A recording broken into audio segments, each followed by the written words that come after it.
Henry, Gordon, and James were lonely. They had been shut up for several days for being naughty and were longing to come out again. At last, Sir Topham had arrived. "I hope that you are sorry and that you understand that every job is important. We have a new tank engine called Percy, and he pushes coaches in the yards, and Edward and Thomas have been working on the main line very well, but I will let you out now if you promise to work hard." "Yes, sir," said the three engines. "We will." "That's good, but please remember that this no shunting nonsense must stop." Sir Topham Hatt then told Percy, Edward, and Thomas that they could go work on the branch line. They ran off happily to find Annie and Clarabelle at the junction.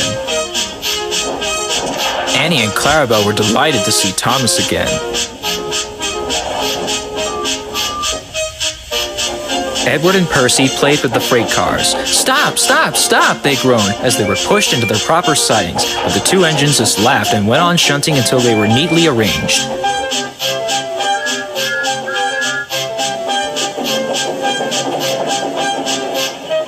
Next, Edward went to take some freight cars to the quarry. Percy was on his own, but he didn't mind that at all.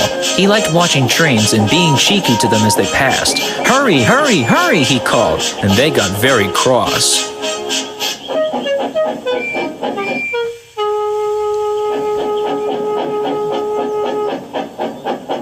After a great deal of shunting, Percy waited for the signalman to switch the points so he could go back to the yard. But Percy was being rather careless and not paying attention. Edward warned Percy, "Be careful on the main line, whistle to the signalman to let him know you are there." But Percy didn't remember to whistle, and so the busy signalman forgot him. Percy waited and waited. The switch was still against him, so he couldn't move. He then looked along the main line. "Beep! Beep!" he whistled in horror, as there suddenly rushing toward him was Gordon and the express. "Oh!" groaned Gordon. "Get out of my way!"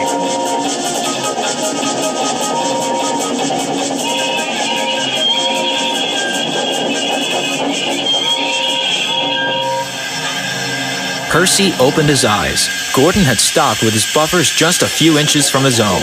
But Percy had begun to move. "I won't stay here. I'll run away," he puffed.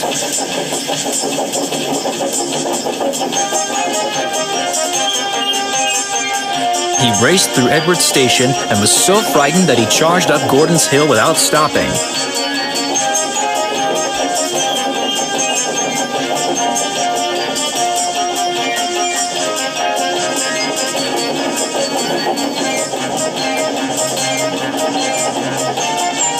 After that, he was tired. He wanted to stop, but he couldn't. He had no driver to shut off steam and apply the brakes.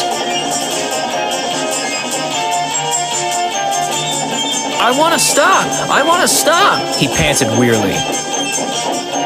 The man in the signal box saw Percy was in trouble and kindly set the switch. Percy puffed wearily into a siding, ending in a big bank of earth. He was too tired now to care where he went. "I want to stop! I want to stop!" "I have stopped," he puffed thankfully. "Never mind, Percy," said the workman as they dug him out. "You shall have a drink and some coal, and then you'll feel better." Presently, Gordon arrived. "Well done, Percy. You started so quickly that you prevented a nasty accident." "I'm sorry I was cheeky," said Percy. "You were clever to stop."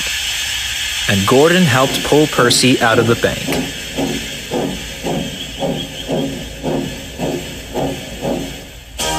The two engines are now good friends, and Percy is most careful when he goes along the main line.